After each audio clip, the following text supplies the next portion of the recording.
Now that we understand more about the modeling tools, we start section 2, using BizMock Business Architecture and Archimate MetaModels together. The objects and relations we look at next form the foundations for our cross mappings. Let's bring this together in our next slides. The Excel tables really help narrow down what we are talking about, and the slide animations focus on the relevant relationships in Archimate. MetaModels map together 15 elements. Here we see both MetaModels side by side. The table in the middle shows the corresponding element in either model. This is a handy reference and is loaded into your case study example model. In the BizMock MetaModel, there are 36 individual relationships and 15 unique objects. Each of the 15 business architecture domains is unique and maps to an Archimate MetaModel element. The 36 relationships are broken down into 7 different Archimate relationships of 2 types, either structural or dependency relations. These relationships are used to filter between source and target elements and narrow down our analysis. This is how we complete our cross-mapping and gain valuable insights.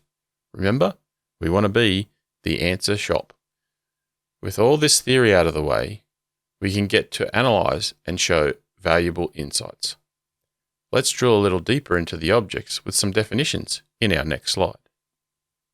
MetaModels map together 15 elements with descriptions.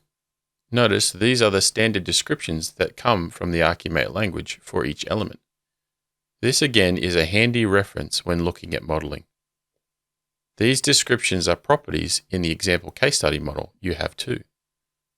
What also comes in handy is in the Archi tool, you can highlight a piece of notation on the palette or drawing surface, say capability, and explainer hints will show these definitions.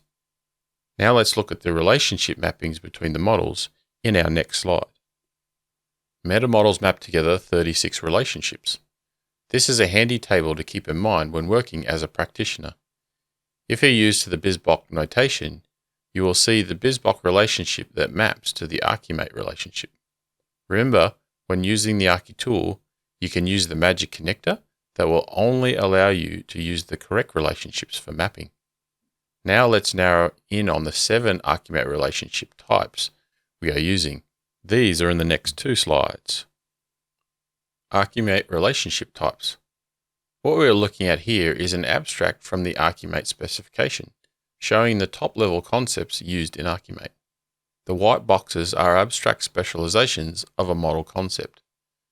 This is all outlined in the Archimate specification that itself follows the ISO 42010 specification for architecture description. The darker grey boxes are the specializations of structural and dependency relationships. Each of these comes with an arrow notation and definitions. We will look at these in the next slide. But first, let's name the 7 used to map the BizMock relationships: aggregation, assignment, composition, realization, association, influence, serving, structural relationships, and dependency relationships. Let's look at the definitions in our next slide. Archimate relationship definitions. Notice the arrow notation. This will come in handy as you look at the visualizer in Archi.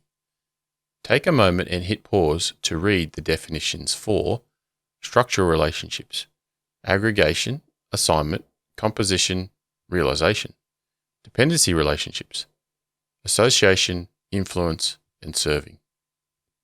We are really getting through all the theory now. I've kept these presentations short and to the point because I know we are all time-poor professionals that need insights fast. What I will say is, with this level of tooling, even a few modeled will pay massive dividends when conversing with the business. Remember that was part of our business architect's intent? Like in our blueprints illustration, when you have your blueprints, you're in the best place to show credibility to your stakeholders. Now let's have a look at our case study a little deeper.